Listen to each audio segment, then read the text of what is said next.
Kinastigo at sinabihang inutil ni Senador Raffy Tulfo ang Maritime Industry Authority o MARINA kasunod po ng paglubog ng MV Tricia Kirsten 3 dyan sa Basilan, ikinasawi ng 18 tao. Sa pagdinig ng Senate Committee on Public Services na kanyang pinamumunuan, ipinunto po nitong si Tulfo ang report mula ho noong 2019 nasangkot na po sa 32 aksidente po yung mga barko ng Allison Shipping Lines na may-ari po ng lumubog na Ro-Ro vessel.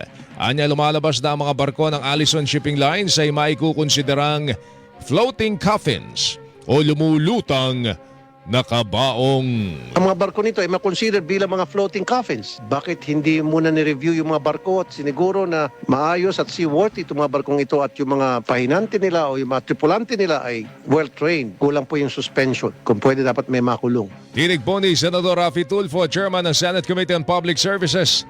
Anya kung naging maagap ang Marina at hindi nagpabaya, wala sanang namatay. Tinanong din ng senador kung natakot ba ang mga pasahero na tumalon nung lumulubog na ang barko dahil kulang sa life vest.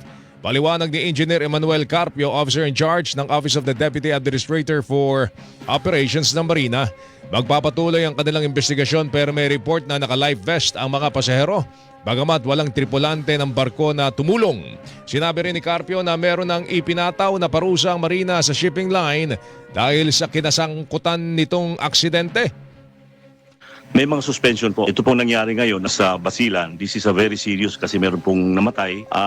The sanctions here, yun po, nag-suspend na kaagad.